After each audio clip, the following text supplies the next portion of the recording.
Livro Jogos Vorazes, A Esperança.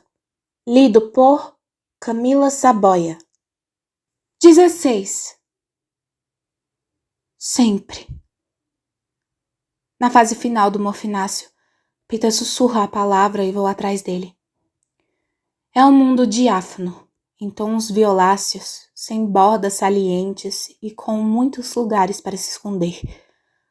Avanço em meio a bancos de nuvens, sigo trilhas tênues, capturo o aroma de canela ou de aneto. Assim que sinto a mão dele em meu rosto, tento prendê-la, mas ela se dissolve em meus dedos como se fosse névoa. Quando finalmente começo a voltar à superfície, no interior do esterilizado quarto de hospital no 13, eu lembro. Estava sob a influência do remédio para dormir. Eu machucara o calcanhar depois de saltar de um galho por cima da cerca eletrificada e cair de volta no 12. Pita me colocara na cama e eu lhe pedira para ficar comigo enquanto adormecia. Ele sussurrara alguma coisa e eu não conseguira entender exatamente o que. Mas alguma parte do meu cérebro captara sua única palavra de resposta e a deixara nadar em meus sonhos para agora me provocar. Sempre. Os morfináceos anestesiam os extremos de todas as sensações, de modo que, em vez de sentir uma pontada de pesar, sinto apenas um vazio.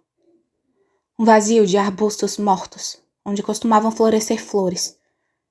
Infelizmente, não sobrou o suficiente da droga em minhas veias para que eu ignore a dor no lado esquerdo do meu corpo. Foi ali que a bala me atingiu.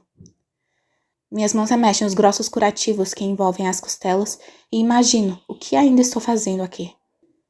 Não foi ele, o homem ajoelhado diante de mim na praça, o jovem queimado que viera da nós. Ele não puxou o gatilho. Foi alguém mais distante, na multidão.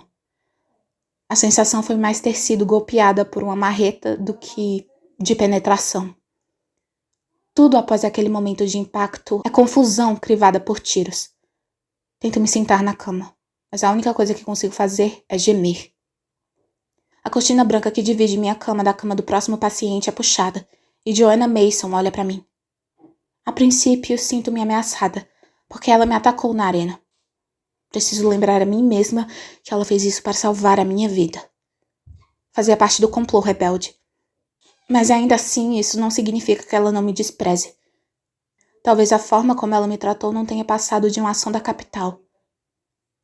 Será? Estou viva, digo com a voz rouca. Sem dúvida, sua desmiolada. Joanna se aproxima e se joga em cima da minha cama, produzindo pontadas agudas de dor em meu peito. Quando ela dá uma risadinha para meu desconforto, compreendo que não estamos protagonizando nenhuma adorável cena de reencontro. Ainda está um pouco dolorido? Com a mão de especialista, ela rapidamente retira o tubo de morfináceo do meu braço e o engata em um buraquinho preso, com um esparadrapo em seu próprio braço. Eles começaram a cortar o meu suprimento alguns dias atrás. Estou com medo de me transformar numa dessas aberrações dos 6. Tive de tomar emprestado um pouco do seu quando a barra estava limpa. Achei que você não fosse ligar. Ligar? Como posso ligar depois de ela ter sido torturada quase até a morte por Snow, depois do massacre quaternário? Não tenho esse direito, e ela sabe disso. Joanna suspira à medida que o morfináceo entra em sua corrente sanguínea. De repente, eles estavam prestes a fazer uma descoberta importante no 6. Você se enche de droga e pinta flores no corpo. Não é uma vida tão ruim assim. De qualquer maneira, eles pareciam mais felizes do que o resto de nós. Nas semanas que se passaram desde que saí do 13, ela ganhou um pouco de peso. Uma suave camada de cabelo castanho brotou em sua cabeça raspada, ajudando a esconder algumas das cicatrizes. Mas ela está pegando um pouco do meu morfináceo. Está ainda lutando. Eles mandaram um médico de cabeça me visitar todo dia. A ideia é ajudar na minha recuperação. Como se algum cara que passou a vida nessa toca de coelho pudesse me colocar nos eixos. Um idiota completo. Pelo menos umas 20 vezes por sessão ele me lembra de que estou em total segurança. Consigo dar um sorriso. É realmente uma imbecilidade dizer algo assim, principalmente para uma vitoriosa. Como se esse tipo de estado de espírito realmente existisse em algum lugar do planeta para quem quer que seja. E você, Tordo? Você se sente em total segurança? Ah, pode crer. Até levar aquele tiro, digo. Ah, por favor. Aquela bala nem tocou em você. Sina cuidou disso, diz ela. Penso nas camadas de armadura protetora em meu traje de tordo, mas a dor veio de algum lugar. Costelas quebradas, talvez? Nem isso, mas machucou legal. O impacto rompeu seu baço. Eles não conseguiram reparar o dano. Ela balança a mão como quem despreza a importância do acontecimento. Não se preocupe, você não precisa de um baço. E se precisasse, eles arrumariam um para você, não é mesmo? Por acaso não há tarefa de todos mantê-la viva? É por isso que você me odeia? Pergunto.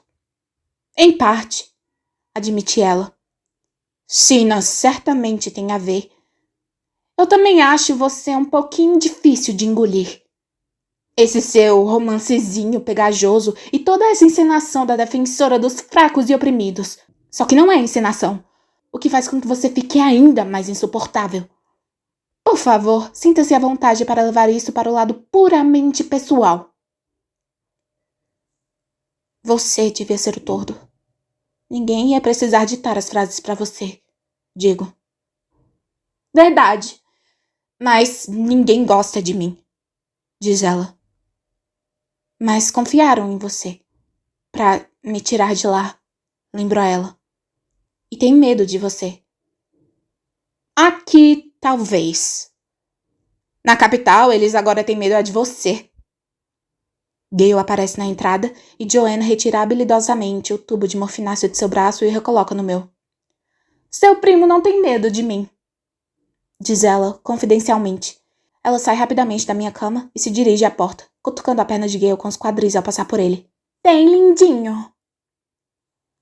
Ouvimos sua gargalhada enquanto ela desaparece corredor afora. Ergo as sobrancelhas para ele enquanto ele pega a minha mão. Morro de medo, diz ele. Eu rio, mas o riso vira uma careta. Fácil. Ele acaricia o meu rosto enquanto a dor diminui. Você precisa parar de se meter em encrencas desse jeito. Eu sei, mas alguém explodiu uma montanha. Respondo. Em vez de recuar, ele se aproxima, investigando meu rosto. Você acha que eu sou frio e insensível? Sei que você não é, mas eu não vou dizer que está tudo bem, digo. Agora ele recua, de modo quase impaciente. Katniss, que diferença existe realmente entre esmagar nossos inimigos numa mina e fazê-los voar pelos ares com uma das flechas de Beedie? O resultado é o mesmo. Eu não sei. A gente estava sendo atacado no 8 para começo de conversa. O hospital estava sendo atacado, digo. Sim, e aqueles aerodeslizadores vinham do Distrito 2, diz ele. Então, ao acabar com todos eles, a gente impediu ataques posteriores. Mas essa linha de pensamento, você pode acabar transformando isso num argumento para matar qualquer pessoa a qualquer momento. Você pode acabar justificando o envio de crianças para os Jogos Vorazes com o intuito de impedir que os distritos se rebelem. Respondo. Eu não engulo essa, diz ele. Eu sim, respondo. Devem ter sido as minhas idas à arena. Ótimo! A gente sabe como discordar um do outro, diz ele. A gente sempre soube. De repente, isso é uma boa. Entre nós agora tem o Distrito 2. É mesmo? Por um momento, uma sensação de triunfo se acende dentro de mim. Então penso nas pessoas na praça. Houve luta depois que levei o tiro? Não muita. Os trabalhadores da NOS começaram a xingar os soldados da capital. Os rebeldes ficaram apenas sentados assistindo, diz ele. Para falar a verdade, o país inteiro ficou apenas sentado assistindo. Bom, isso é o que eles fazem de melhor, digo. Qualquer pessoa que perdesse um órgão importante pensaria que isso lhe daria o direito de ficar deitada por algumas semanas, mas por algum motivo, Meus médicos querem que eu me levante e me mexa quase que imediatamente. Mesmo com o morfináceo, as dores internas são intensas durante os primeiros dias, mas em seguida diminuem consideravelmente. O dolorido das costelas machucadas, entretanto, promete perdurar por um bom tempo. Começo a me ressentir do fato de Joanna estar desfrutando de meu suprimento de morfináceo, mas ainda assim permito que ela pegue o que bem entender. Boatos acerca da minha morte têm se espalhado, de modo que eles enviam a equipe para me filmar no leito do hospital. Exibo meus pontos e os impressionantes hematomas, e congratulo os distritos pela exitosa batalha que empreenderam em prol da unidade. Em seguida, aviso a capital que muito em breve estaremos lá. Como parte de minha reabilitação, faço caminhadas curtas na superfície todos os dias. Numa determinada tarde, Plutarque se junta a mim e dá as últimas notícias sobre nossa atual situação. Agora que o Distrito 2 se aliou a nós, os rebeldes estão respirando um pouco para se reagruparem, fortificando linhas de suprimentos, cuidando dos feridos, reorganizando as tropas. A capital, como o 13 durante os dias escuros, encontra-se completamente desprovida de ajuda externa, enquanto mantém a ameaça de um ataque nuclear sobre seus inimigos. Ao contrário do 13, a capital não está em posição de reinventar-se e tornar-se autossuficiente. A cidade talvez seja capaz de se manter por um tempo, diz Plutarque. Certamente existe um estoque de recursos para fins emergenciais, mas a diferença significativa entre o 13 e a capital são as expectativas do populacho. O 13 está acostumado à dureza, ao passo que na capital a única coisa que eles conhecem é panem et circenses. O que é isso? Eu reconheço panem, é claro, mas o resto não faz sentido para mim. É um ditado de milhares de anos atrás, escrito numa língua chamada latim, sobre um lugar chamado Roma, explica ele. Panem et circenses se traduz para pão e circo. O escritor queria dizer que, em retribuição a barrigas cheias e diversão, seu povo desistira de suas responsabilidades políticas e, portanto, abdicara de seu poder. Penso na capital, no excesso de comida e na diversão mais importante de todas, os jogos vorazes. Quer dizer, então, que é para isso que servem os distritos. Para fornecer o pão e o circo. Sim, e enquanto isso perdurasse, a capital poderia continuar controlando seu pequeno império. Nesse exato momento, ela não pode fornecer nenhuma coisa nem outra, pelo menos não no padrão que as pessoas estão acostumadas, diz Plutarque. Nós temos a comida e estou a ponto de orquestrar um ponto próprio de entretenimento que certamente será bastante popular. Afinal de contas, todo mundo adora casamentos. Fico imóvel, congelada, enjoada com a ideia que ele está sugerindo. Encenar, de alguma maneira, um casamento pervertido entre mim e Pita. Não consigo encarar aquele vidro desde que voltei, e seguindo uma solicitação pessoal minha, só recebo notícias sobre as condições de Pita da boca de Haymitch. Ele fala muito pouco sobre isso. Técnicas diferentes estão sendo tentadas.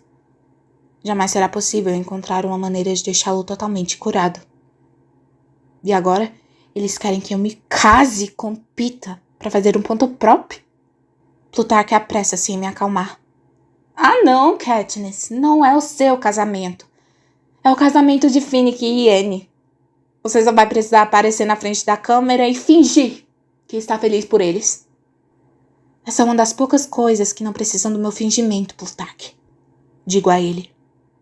Os dias seguintes trazem uma azáfama de atividades na medida que o evento começa a ser planejado. As diferenças entre a capital e o 13 são expostas em alto relevo por conta do evento.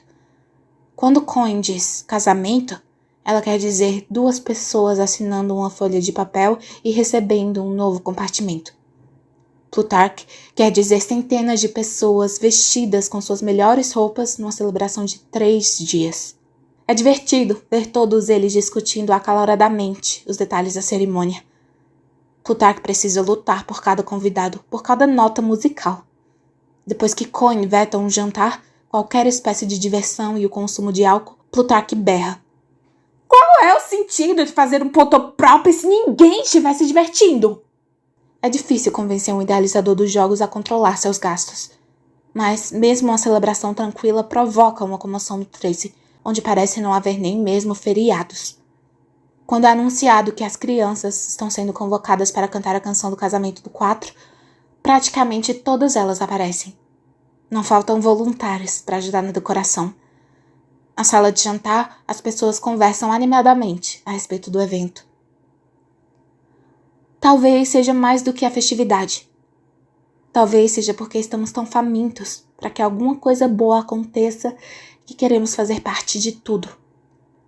Isso explicaria por que, quando Plutarque tem um ataque de nervos sobre o que a noiva vestirá, me apresento como voluntária para levar Anne até a minha casa no 12, onde Sina deixou uma variedade de roupas de gala num grande closet no andar de baixo. Todos os vestidos de noiva que ele desenhou para mim voltaram para a capital, mas existem alguns deles que vesti na turnê da Vitória. Sou um pouco cautelosa em relação à convivência com Anne, já que tudo o que realmente sei dela é que Finnick a ama e que todo mundo pensa que ela é louca. Na viagem de aerodeslizador, percebo que ela é menos louca do que instável. Ela ri em momentos esquisitos durante a conversa ou para de falar sobre determinado assunto subitamente, distraindo-se com outra coisa. Aqueles olhos verdes fixam-se sobre um ponto com tamanha intensidade que você acaba tentando entender o que ela está vendo no meio do nada. Às vezes, sem nenhum motivo aparente, ela pressiona as duas mãos nos ouvidos, como se estivesse tentando bloquear algum som doloroso. Tudo bem, ela é estranha, mas se Finnick a ama, isso já é mais do que suficiente para mim. Tenho permissão para que minha equipe de preparação me acompanhe, o que me deixa aliviada, por não ter de tomar nenhuma decisão concernente à moda. Quando abro o closet, todos ficam em silêncio, porque a presença de Sina é forte demais no fluir dos tecidos. Então, Octavia cai de joelhos, esfrega a barra de uma saia no rosto e começa a chorar convulsivamente. Faz tanto tempo, diz ela arquejando. Desde a última vez que vi alguma coisa bonita na minha vida. Apesar das reservas do lado de Coine em relação ao excesso de extravagância e do lado de Plutarque em relação à falta de brilho, o casamento é um sucesso estrondoso. Os 300 convidados sortudos foram selecionados no 13, e os muitos refugiados vestem roupas do dia a dia. A decoração é feita de folhagens de outono. A música fica a cargo de um coro de crianças, acompanhado de um solitário violinista que veio do 12 com seu instrumento. Então, trata-se de um evento simples, frugal, para os padrões da capital. Pouco importa, porque nada pode competir com a beleza do casal. Não estou me referindo às finas vestimentas emprestadas. Anne está usando o vestido de seda verde que usei no 5 e Finnick um dos ternos de pita posteriormente modificado. Embora elas estejam arrebatadoras. Quem consegue desviar o olhar dos rostos radiantes de duas pessoas para quem esse dia já foi considerado uma verdadeira impossibilidade? Dalton, o cara do gado do 10, conduz a cerimônia, já que ela é similar às coisas que costumam ser feitas em seu distrito. Mas há toques característicos do distrito 4. Uma rede tecida de capim comprido que cobre o casal durante os votos, o toque com água salgada nos lábios um do outro e a antiga canção de casamento que compara a união a uma viagem no oceano. Não, eu não preciso fingir estar feliz por eles. Depois do beijo que sela a união, os aplausos e o brinde com cidra, o violinista entoa uma melodia que faz com que todas as cabeças do 12 se virem. Podemos ser o menor e mais pobre distrito de Panem, mas sabemos dançar. Nada foi oficialmente programado em relação a isso, mas Plutarque, que está convocando o ponto próprio da sala de controle, deve estar com os dedos cruzados. Sem pestanejar, Gracie Say agarra a mão de Gale e o puxa para o centro do salão, onde ficam frente a frente. Pessoas aparecem para se juntar a eles, formando duas longas fileiras. E a dança tem início. Estou em pé ao lado da pista de dança, batendo palmas ao ritmo quando uma mão ossuda me belisca acima do cotovelo. Joanna me dá uma bronca. Você vai perder a oportunidade de deixar o Snow ver você dançando? Ela tem razão. O que poderia demonstrar a ideia de vitória com mais intensidade do que um feliz tordo rodopiando ao som de música? Encontro Prim na multidão. Como as noites de inverno nos deram muito tempo para praticar, nós somos parceiras muito boas. Espanto para longe as preocupações dela com relação às minhas costelas e tomamos nossos lugares na fila. Dói, não resta dúvida, mas a satisfação de saber que Snow está me assistindo dançar com minha irmãzinha reduz quaisquer outras sensações a pó. A dança nos transforma. Ensinamos os passos aos convidados do Distrito 13. Insistimos num número especial para a noiva e o noivo. Damos as mãos uns aos outros e fazemos um círculo gigante, onde as pessoas exibem suas habilidades com os pés. Faz muito tempo que não acontece nada tão bobo, alegre ou engraçado. Isso poderia continuar por toda a noite. Não fosse o último evento planejado para o Potoprópio de Plutarque. Que, aliás, eu desconheço, mas era para ser mesmo uma surpresa. 4 pessoas trazem um enorme bolo de uma das salas adjacentes. A maioria dos convidados recua, dando passagem a essa raridade, a essa estonteante criação com ondas de glacê azul e verde e cobertura branca, nadando com peixes e barcos à vela, focas e anêmonas. Mas avanço em meio à multidão para confirmar o que já sabia à primeira vista. Com as mesmas certezas de que os pontos no bordado no vestido de Anne foram feitos pela mão de Sina, as flores em glacê naquele bolo foram feitos pela mão de Pita. Isso pode parecer algo menor, mas fala bem alto. Haymitch tem ocultado muitas coisas de mim. O garoto que vi da última vez, berrando e esperneando, tentando se livrar de suas amarras, jamais poderia ter feito uma coisa dessas. Jamais poderia ter tido a concentração necessária, mantido as mãos firmes, bolado algo tão perfeito para Finnick e Annie. Como se estivesse prevendo a minha reação, Haymitch aparece ao meu lado. Vamos ter uma conversa, você e eu, diz ele. No salão, distante das câmeras, eu pergunto. O que está acontecendo com ele? Haymitch balança a cabeça. Eu não sei. Ninguém sabe. Às vezes ele tem atitudes quase irracionais. Aí de repente, sem nenhum motivo, sai dos trilhos novamente. Fazer o bolo foi uma espécie de terapia. Ele tem trabalhado nele há dias. Quando olhava para ele, ele parecia ser a pessoa que sempre foi. Quer dizer então que ele cuidou de tudo sozinho? Pergunto. A ideia me deixa nervosa em 5 níveis diferentes. Ah, não. Ele preparou o glacê cercado por vários guardas. Ele ainda está sendo mantido em confinamento, mas conversei com ele, disse Haymitch. Cara a cara? Pergunto. E ele não pirou? Não.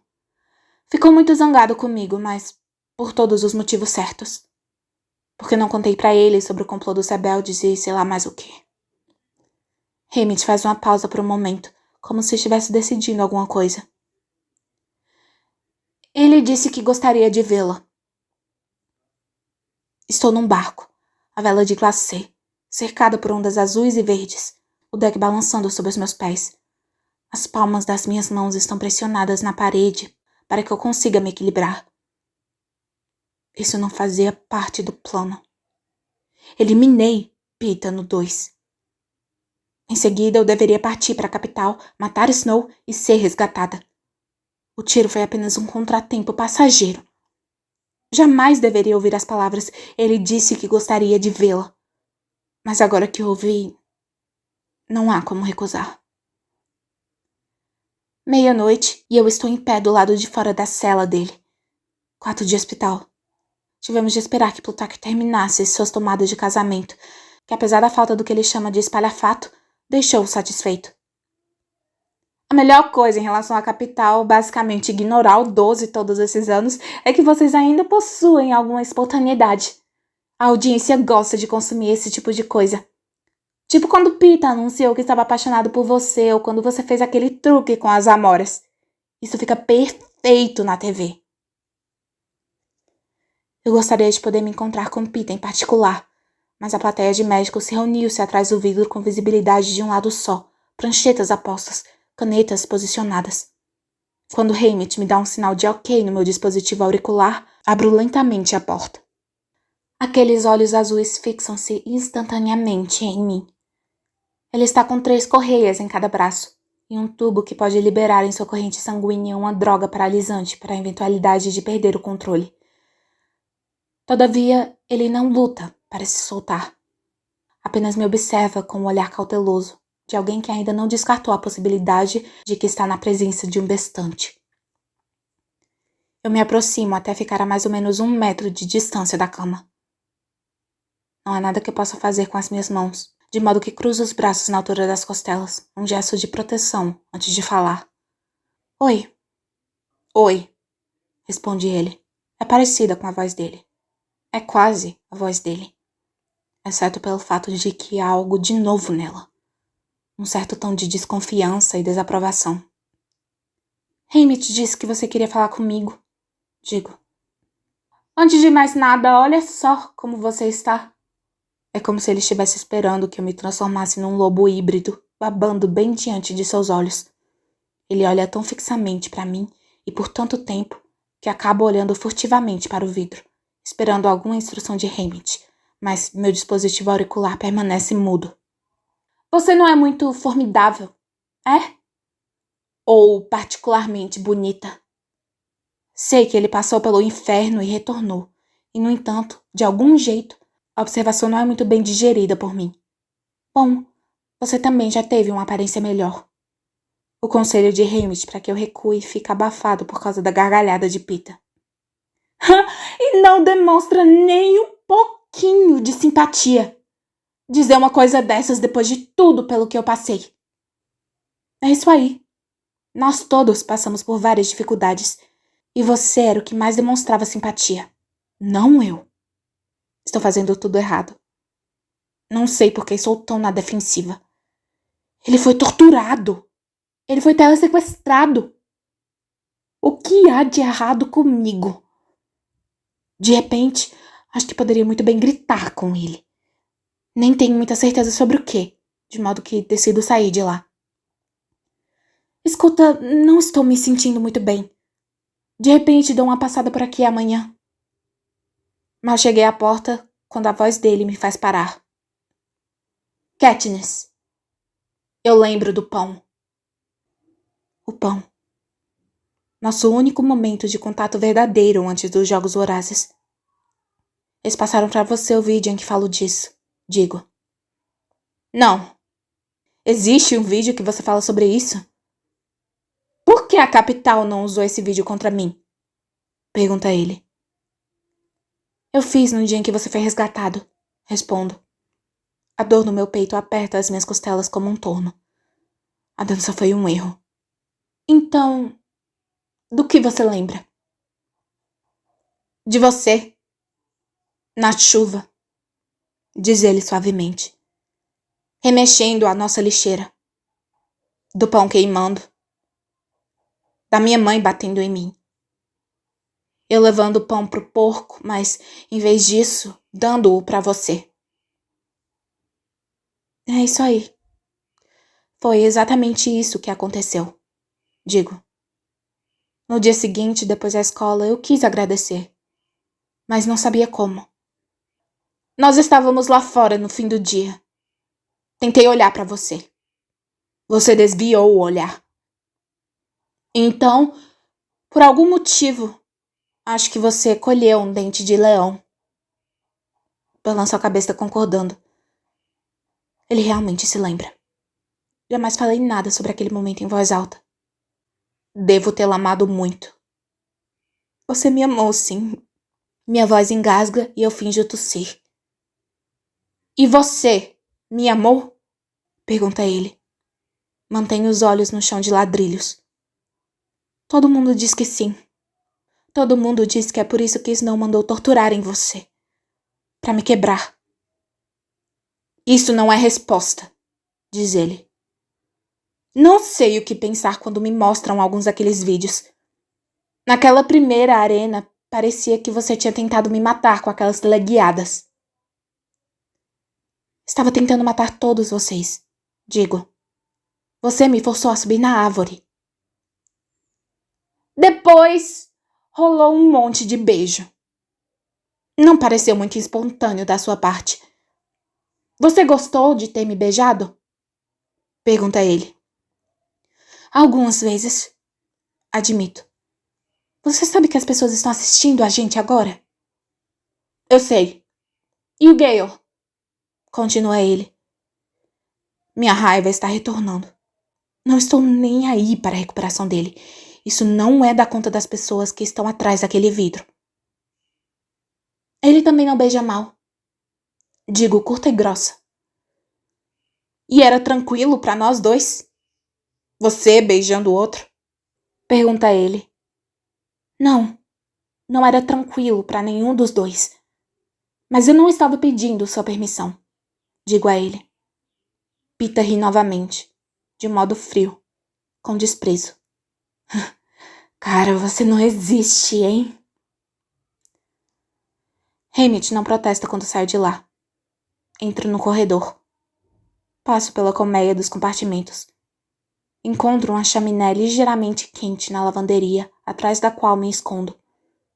Demora um bom tempo até eu conseguir chegar no fundo da questão acerca do motivo pelo qual estou tão irritada. Assim que chego à conclusão, é algo quase aterrorizante demais para admitir. Todos esses meses achando que era líquido e certo que Pita me considerava uma pessoa maravilhosa, agora fazem parte do passado. Finalmente, ele está conseguindo me ver como eu realmente sou. Violenta. Não confiável. Manipuladora. Mortífera. E eu o odeio por isso.